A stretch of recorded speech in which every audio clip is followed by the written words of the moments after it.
Hey everyone, this is Adam Elenbaas from Nightlight Astrology, and today we are going to do another grabbed episode and hear from you guys. Hear some of the stories that you guys have been sharing about the transits and your experiences of the transits over the past couple of months. In particular, we're going to be looking mostly at stories that come from Saturn's entrance into Pisces and Pluto's entrance into Aquarius.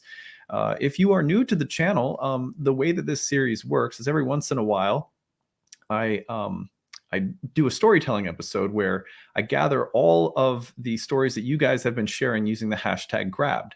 If you ever have a story to share based on a transit that illustrates the way that the transit was at work in your life, I always ask people to use the hashtag grabbed or email us your story, grabbed@nightlightastrology.com. If you use the hashtag grabbed in the comments section, you use that hashtag and then you put the name of the transit, like Saturn entering Pisces, and then tell us the manifestation of that transit that you experienced. We archive all of those stories, we kind of aggregate them, and then occasionally I pull from the hundreds that you guys share, I pull some stories that I think are really nice, vivid examples of the transits at work, and then share them with you guys because it's really a good way to learn astrology. There is so much to learn by just listening to the way other people are experiencing the planetary transits and seeing all the diverse ways in which they show up and express themselves. So it's a great way to learn astrology. And also, it's a great way to remind ourselves of why we do astrology in the first place. I try to make these episodes about the heart of astrology itself. Like, what is it about this that compels us to be so interested in it? So, at any rate, the reason we use that hashtag grabbed is because one of the names for the planets in ancient Indian astrology was a graha, or a grabber. And it had two meanings. One could mean to grasp, as in to comprehend something, or to be grabbed, as in seized. And that's what how the planets are. If we live a life that is completely unconscious and sort of oblivious, and we don't have any reflective capacity, the planets often show up in ways that they feel like they're just seizing your life. And they do that, pretty regularly to those of us, even if we are paying attention. And so this series is a way of helping us grasp the deeper meaning of the way in which the planets show up and develop our relationship with the planets so that, we're grasping rather than being grabbed all the time too. That's kind of part of it. So anyway, that's what we're going to do today. Share some of the stories that you guys have written in with over the past month or so, especially. Don't forget to like and subscribe, share your comments and reflections. I'd love to hear from you guys. You can find a transcript of today's talk on the website, which is nightlightastrology.com. I also want to point you over there right now because we are now in enrollment season for my upcoming classes. In the spring, in June, we have 3 new classes that begin. Ancient Astrology for the Modern Mystic, my year 1 course. If you go to the courses tab and click on the first year program, you can learn more about it. I will be getting into more of the details of the program as we get closer to the date. But if you scroll down to the bottom, the one thing I really want to point your attention to is the fact that for some people, you may greatly benefit from using the tuition assistance option. This is need-based tuition that is available for people who might need a little help to make astrological study possible. We have a certain amount of contracts that we open up for each program, and depending on how fast those fill up, we try to make a whole bunch available. So now is a good time to take advantage and get ahead on registering for need-based tuition if it would help you to take the astrological the first year program. There's a horary and year 2 program that start as well in June. You can check those out on the website too, but need-based tuition is there. There's a payment plan if you need it, and there's also an early bird payment for people who don't need the additional support. But we do that to make sure that no one's priced out of studying astrology. And part of the reason we're able to do that is because of all the support we get from you guys in the Kickstarter every year. So anyway, that is announcement, all of the announcements. So let's go ahead and get into some of these amazing stories that you guys have had to share. Again, most of these are going to be about Saturn's entrance into Pisces. We're on the early side of Pluto entering Aquarius at the time that I'm recording this. So in particular, if you have stories about Pluto entering Aquarius in your birth chart and manifestations of that, use the hashtag grabbed or email us your story grabbed@nightlightastrology.com. Just don't share anything that you don't want us using in a storytelling episode. We never use your name. So let's get into it. I thought that we'll start off with Pluto entering someone's 4th house area of home and property. It felt like an early message from Pluto moving into my 4th house in Aquarius that an unknown woman slept in our vestibule and left garbage and defecated, causing us to lock up this area. I think a vestibule is like a lobby. Is that correct? That's terrible. I mean, it's laughing. I'm laughing only because I'm just imagining finding, crap in your lobby, and how Plutonian is that too? A sign, an ill omen, or maybe who knows what kind of omen that is actually. Anyway, so that is very Pluto entering the fourth house. On the exact hour that Saturn ingressed into Pisces, another person writes in, I received an email from a training provider that I've been with for 2 years. I'm about 2 months away from completing my final assignment with them that would mean I would be qualified to practice as a mental health counselor in the UK. The email said, it is with great sadness we have to inform you that we have to dissolve the organization, effective immediately. This was completely without warning. They've been running for 9 years. There's no follow-up, no way to continue to communicate with them, and no refund as they've gone into liquidation. I'm astounded. I even had to dissolve the voluntary work I was doing for my placement, as I am no longer insured to work with clients if not with the training provider. That was Saturn entering the 10th house. That's a very powerful example of a very difficult and sort of challenging moment around your career and career development. So first of all, I'm really sorry you had to experience that. It's maybe there's some there's some refuge you can take in knowing that Saturn in entering your 10th house has plans for you, and it may not be what you thought they were, but it will probably continue to evolve. And I have a sneaking suspicion that something else might be cooking when something like that happens, just because I see that happen so frequently with my clients. Here's another one that I thought was just an interesting story. As Saturn ingressed into Pisces that day, I was in a thrift store killing some time before picking the kids up from school. While walking past the toy section, I noticed an older woman looking through the bin of toys carefully and slowly. She looked up from the toys to her husband and said, I miss when our children used to look through bins of toys like this.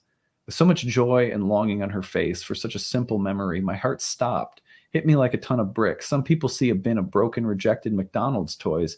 This woman found a beautiful memory within them, and it made me realize the silly things I can't stand as a mother right now will soon be the things I miss the most. This is really interesting. Just a really vivid example of that sort of melancholy, angsty, beautiful, emotional gravitas of Saturn entering Pisces. I thought it was a really nice story. Here's one of the ingresses of Saturn into Pisces and Pluto into Aquarius. And Pluto has moved into this woman's second house, which is the place of finances. I got a phone call from my tax preparer telling me I would owe a large, for me, tax bill this year. Before that call ended, I got another call telling me that I would be getting a large amount of money, which was totally unexpected and would easily cover the tax bill. I thought that both the financial nature and the timing of the information was an exemplary handoff of Saturn leaving my second house while Pluto entered it. Also weird that I never got 2 calls at once. I had to figure out how to literally switch from one call to answer the other. Yeah, I mean, isn't that so interesting that Pluto would enter your second house as Saturn's leaving, and you would go from this bill that was due, that was exceptionally, like large and kind of unexpected, to suddenly receiving the news of a windfall. It feels very, the transformational potency of Pluto entering the second is undeniable there. So this is interesting because this person is talking about Saturn going into Pisces, and they said, and it's a Saturn return for them in the early degrees of Pisces, and that they've been dealing with a sudden blowout between myself, my mom, my grandfather related to ownership of a house I'm currently paying off, and change to an unfair agreement I made with my mother under duress in my early 20s. They're trying to extort me for money in regards to the property on legally shaky grounds. In the process, my degraded relationship with my mother has completely broken down, and now my previously good relationship with my grandfather has become strained. The day transiting Saturn hit the degree of my natal Saturn, I was bereft with sadness and grief I could not fully identify or understand, though I knew it was related to the family situation. I felt heavy in my body and learned that I would have to remove and replace a 300-pound cast iron drainage pipe under my bathroom, which we've been renovating due to water damage caused by poor work done by my mother's construction guys about 14 or 15 years ago. I had to turn off the water, move my washing machine out before digging the pipe out of the ground. Whoa. Yeah, I'd love to know what house that was in, but that's such a Saturn in a water sign kind of energy. Obviously, it's a Saturn return, a second Saturn return, it sounds like. So it's hitting on some things that are very deep and the archetype of that pipe and the water, that feels, something about that feels very Saturn in Pisces. I thought this was interesting as someone mentioned that Saturn is entering their 11th house, a place of groups and communities. And it is on the day of, it is the opening night for a high school production of Mary Poppins that I'm participating in. It's my last production because it's my senior year of high school, which has a Saturn-like feeling because I'll really miss the drama club. But I've really gotten to see the Saturn and Pisces energy working very hard to make something appear perfect. Almost every song reminds me of this energy too, with Spoonful of Sugar being a song I have a short solo in. A spoonful of sugar helps the medicine go down feels like a very Saturn and Pisces quote. There's also a scene where the little boy Michael asks his dad, Mr. Banks, who the father of Nelius was, and Mr. Banks snaps at him and tells him to go to bed near the end of the show. After having an epiphany about the importance of his family, Mr. Banks remembers the question and answers with Poseidon. In the finale, actors playing Poseidon and Neleus stand together on a plinth, and we finish the last song kneeling, revealing a Poseidon and Neleus embracing. This has been by far the most rigorous rehearsal schedule of any show I have done, but also the most well choreographed and put together, in my opinion. I had to learn to tap dance in like 1 month just for one song, and before this, I have never tap danced before. I also discovered that the Disney movie Mary Poppins was released during a Saturn and Pisces transit. Wow, that's so cool. First of all, congratulations on being senior, and this is your last big production. I hope it goes really well for you. And I love that. I love that you made the connection between the end of your time with a group of people and a club that's meant a lot for you in a very magical, sort of melancholic Saturn and Pisces production of Mary Poppins. What a beautiful expression of Saturn going into your 11th house. This one's interesting, a little heavier.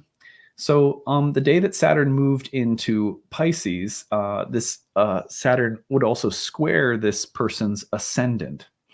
I was overly emotional and drank heavily to escape on this day. I was suicidal for the first time in my life and woke up sobered up in the hospital and then was sent to psychiatric clinic for 10 days. This shift has been a wake-up call to my drinking and now has me in AA and in therapy. I've been a bartender for the last 12 years, and I'm leaving that industry finally and looking to remain sober in social scenes and a new social group. And this would be, as I'm guessing, Saturn is in the 10th house squaring the ascendant, which is reorienting your life. Obviously, that's a huge shift. And, as heavy as that is to have that Saturn and Pisces moment of total, kind of psychological meltdown and physical health meltdown and stuff, I'm so glad that you found help and that this could be a healing crisis that transforms your life in a positive way. That's amazing. And thank you so much for sharing that with us.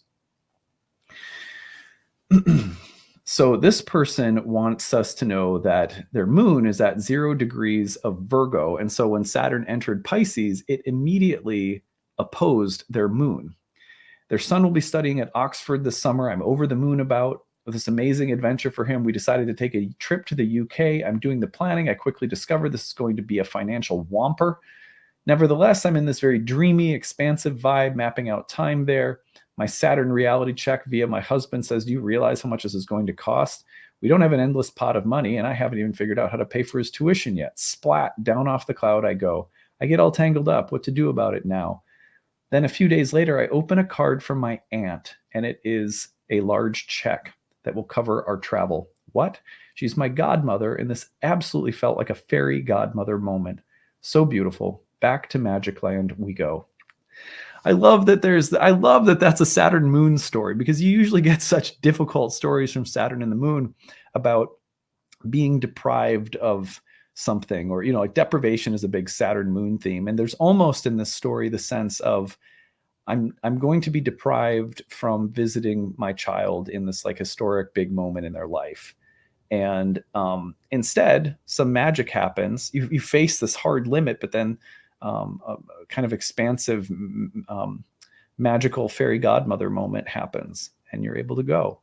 I love that. I'm not sure. I'd love to see all the other transits that are happening too, but I love that was that the Saturn moon moment didn't swamp everything. That's great.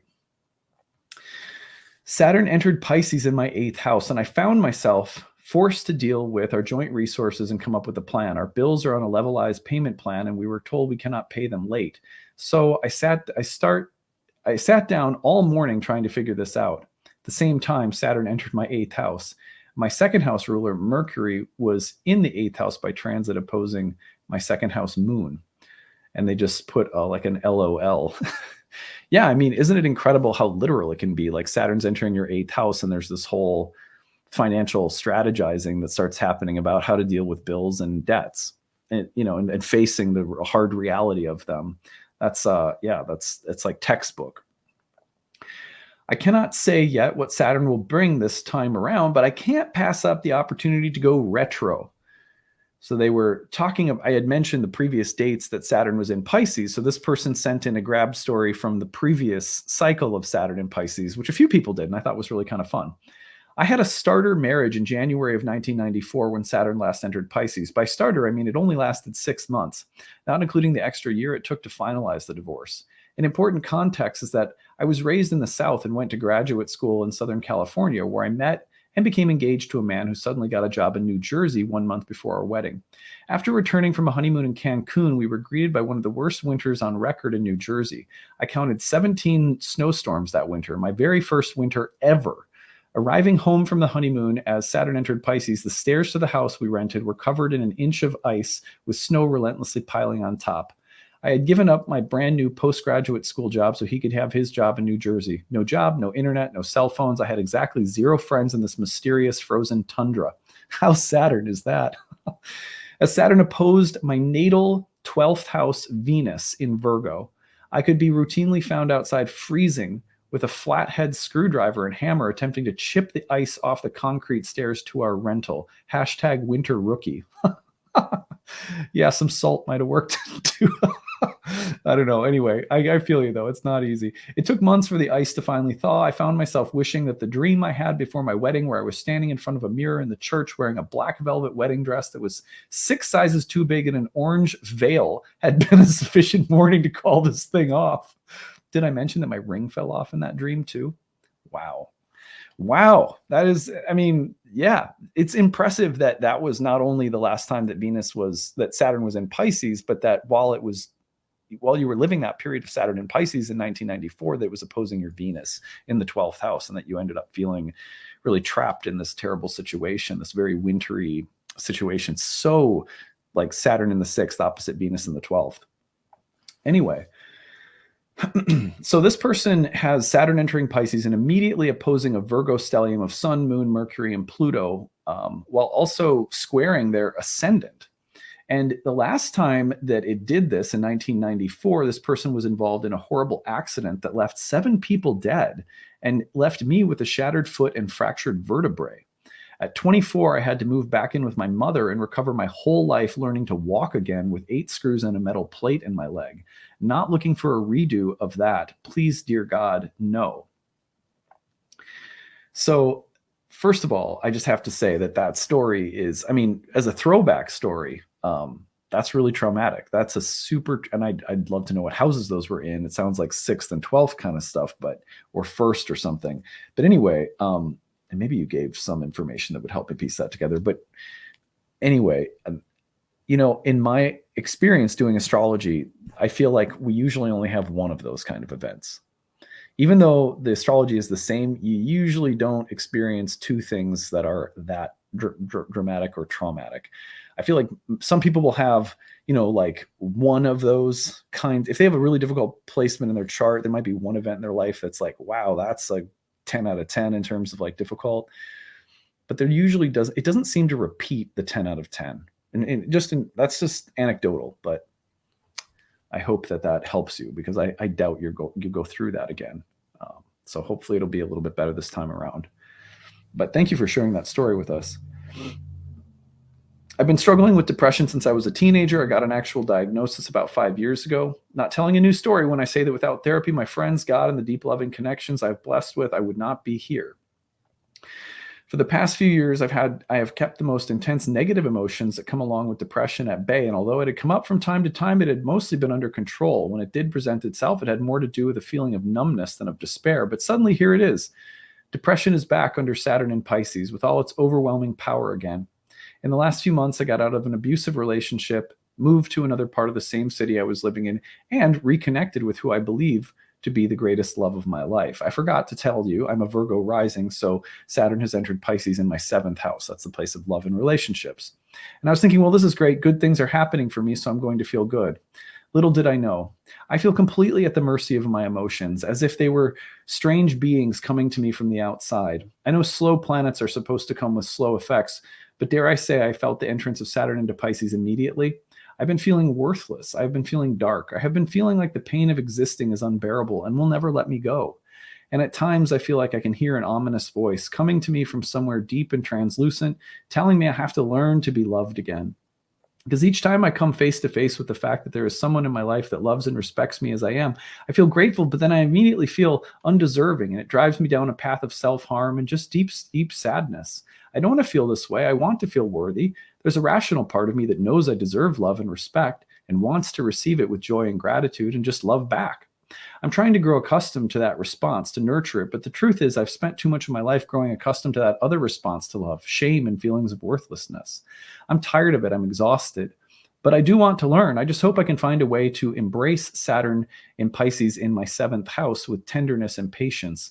I know I am probably never going to not be depressed. It's part of me, and that's okay. But I don't think that makes me unable to heal.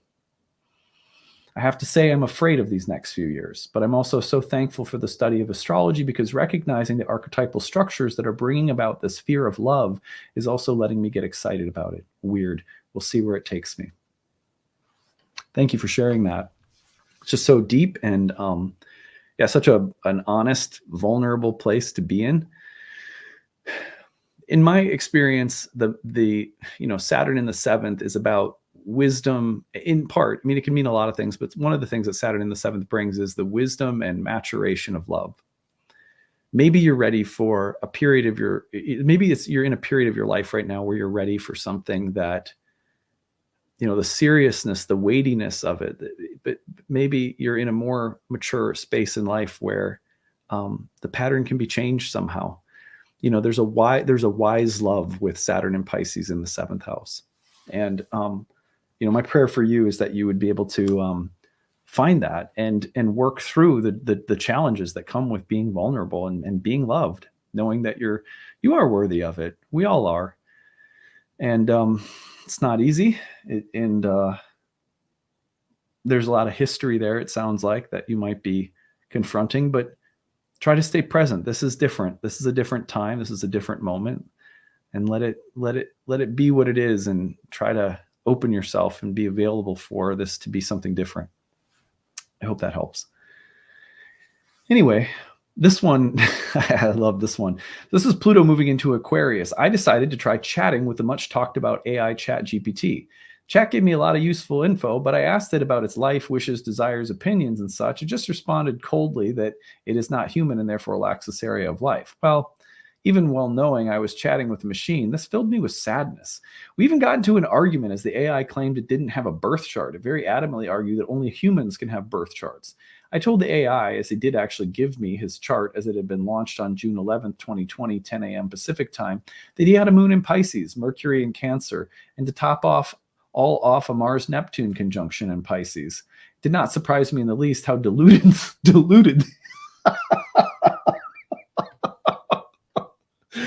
Oh, it did not surprise me in the least how deluded the chat AI was about its own nature with those Pisces placements.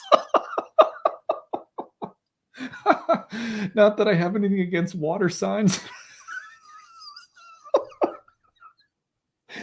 There are hard aspects with Neptune, as most of my natal placements are indeed in water signs, and so I understand the challenges. In the end, I found myself upset about the conversation and quite frankly surprised at the fact that I could get sad, angry, and also amused when chatting with an artificial intelligence.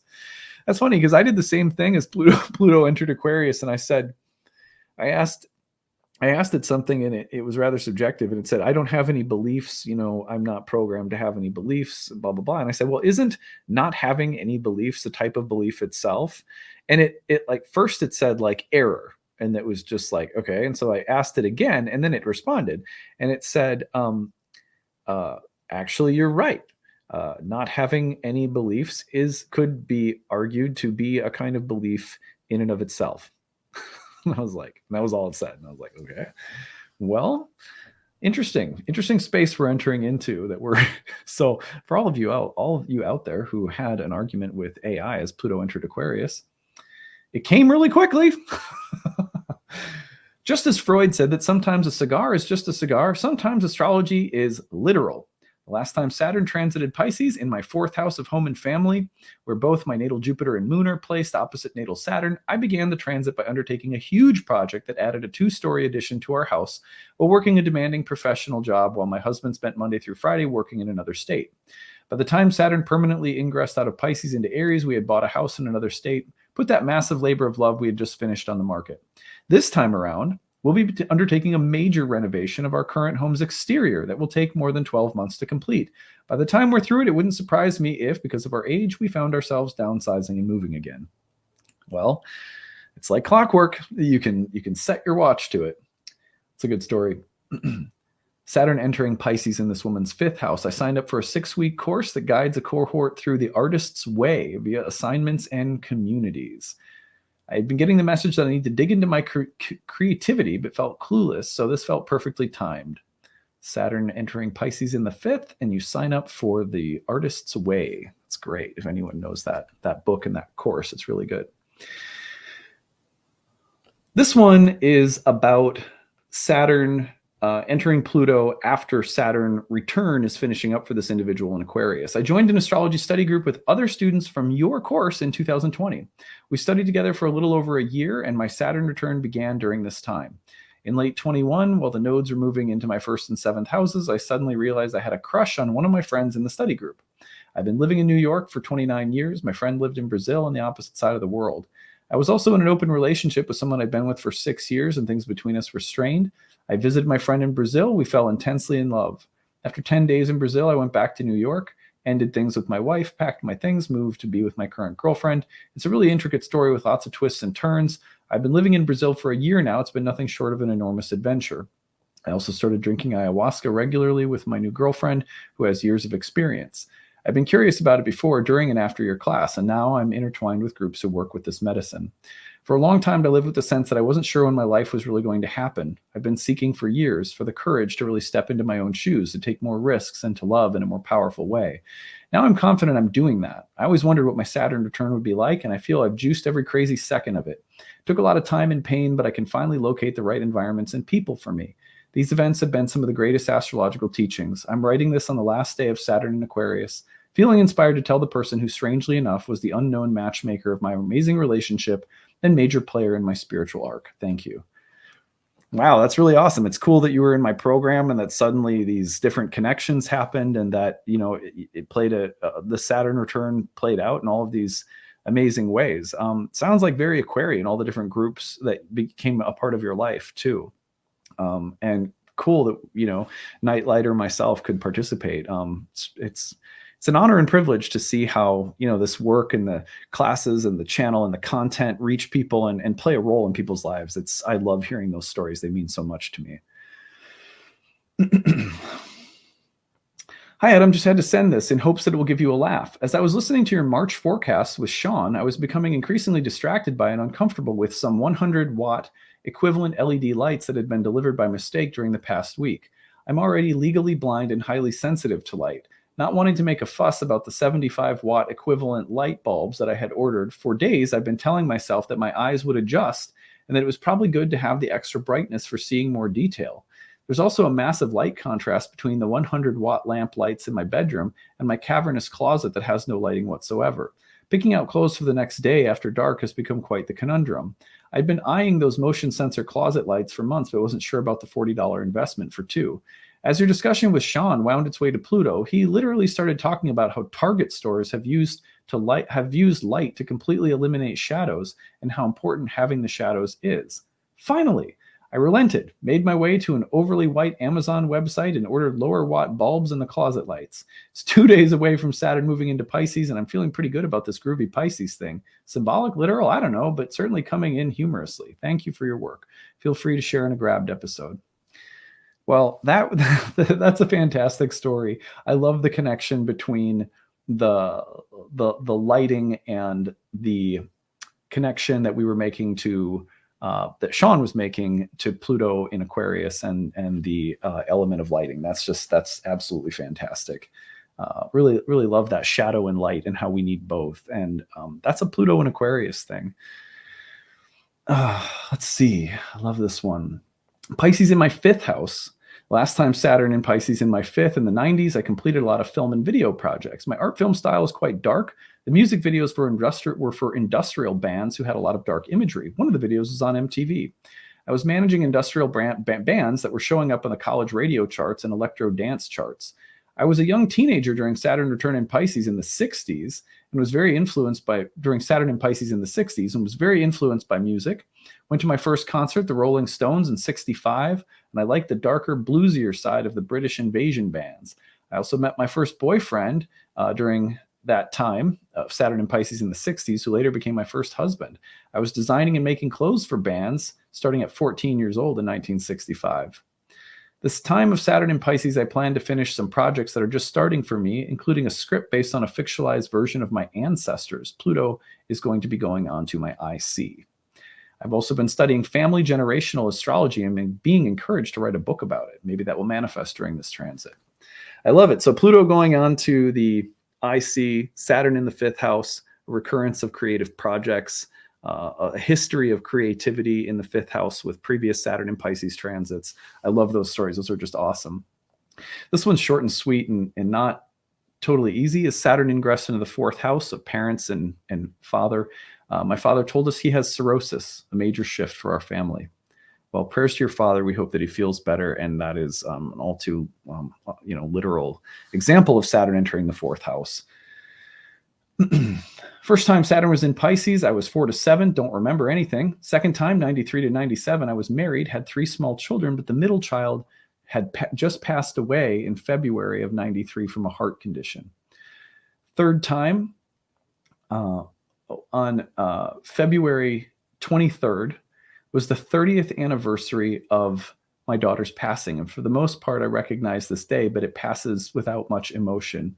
Then as Saturn enters Pisces, this person goes on to say that they had a major emotional meltdown hearkening back to the loss of that child under the last Saturn and Pisces transit, and that the connection that we made on this channel with the previous Saturn and Pisces era helped them understand why they were suddenly grieving their child again so intensely, because it was an echo of the previous Saturn and Pisces transit. So thank you for sharing that, and I'm glad that the planets could help you understand the echoes of your grief process. That's really, really helpful.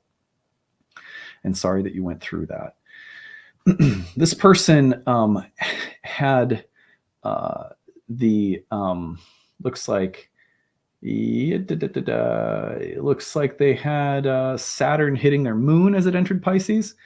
I was at my partner's house. I got food poisoning at my partner's house, vomiting, curled up in a ball of pain. I was in so much pain. I also went to the ER, but instead held it together and went to urgent care, even though I ended up rocking back and forth and crying in the lobby. Some of the worst pain I've ever felt.